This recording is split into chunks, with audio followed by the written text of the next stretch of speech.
美国媒体认为中国可能会购买米格31战机。中国真的需要高空高速截击机吗？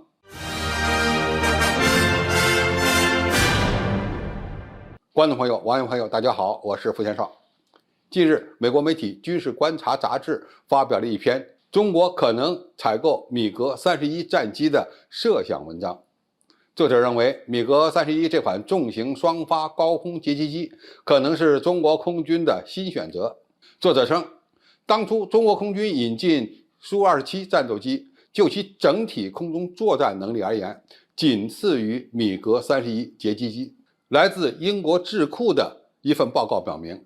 中国当时不仅准备购买苏27，也准备一同采购米格31。美国媒体认为，中国购买少量的米格31的可能性不能排除，而其目的呢，只是用于研究。现在的米格31可以配备高超音速的空对地导弹，用于打击地面目标和反舰的目的。该机还具备高速突击和搭载反卫星武器的能力，足以受到高度重视。这位作者认为，如果中国准备采购米格31，那么中国空军的远程拦截能力将会增强，可用于快速截击至关重要的美军大型支援飞机。米格31配备的 R-37空导弹具有迄今为止世界上最远的射程，其射程大约为400公里。那么现在的问题是，米格31拥有的性能优势还能适应现在的空战吗？首先，它的定位不是战斗机，而是截击机。那么截击机的主要作战任务就是拦截敌方入侵的战略轰炸机。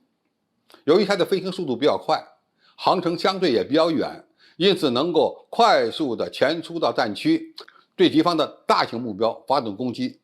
或实施拦截。那么这样的一款机型，它的突出优点就是飞得高、飞得快，最大平飞速度可以达到音速的2.8倍。但光是飞得高、飞得快，就能够构成一款优秀的战斗机吗？显然还是不足的，因为它的机动性以及起降性能都相对比较差。当然，米格31的截击能力还是相当优秀的，因为它配备有相阵雷达，探测距离相对比较远，再加上它能够携带远程的空导弹，对一些大型目标的拦截能力相当强悍。但是对于中国的相关战机而言，这些都不难做到。比如我们的歼10-6换装了新型的有源相阵雷达，那么探测距离就可以大幅度的提升。而且这款重型战斗机如果为其配备远程的空导弹，完全能够执行米格31所承担的这些截击任务。当然，现在俄罗斯空天军赋予了米格31一个新的使命任务，那就是携带匕首高超音速导弹，对敌方的地面目标实施远程打击。那么这样的导弹挂载在米格31上和挂载在歼10-6上有多大的区别呢？这个区别也不是很大，因为尽管米格31的飞行速度比较高，一旦它挂载了尺寸和重量都比较大的高超音速空对地导弹，那么它的最大平飞速度势必会大幅度降低。因此，用我们国家生产的一些重型战斗机，是吧，来挂载类似的武器系统，并不会有多大的不同。何况米格31它是由2代机改进而成的，就算它达到了准3代的水平，和歼10-6相比，总体的技术性能还是要差一个档次。何况引进了这款战机以后，无论是发动机、机载设备以及相应的保障，都会带来更多的问题。数量少了，维护保障费用必然会大幅度提升；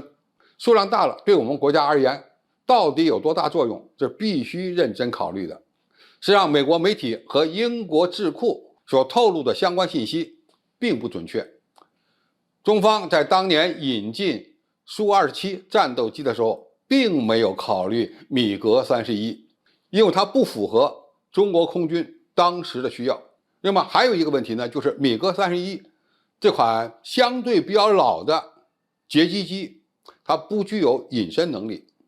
而在现在的空战场上，如果你缺乏隐身能力，那就很难取得信息优势。因此，在这样的一个情况下，我们还不如直接拿国产的隐身战机来改装出一款具备强悍的截击能力的平台。就中国目前的航空工业水平而言，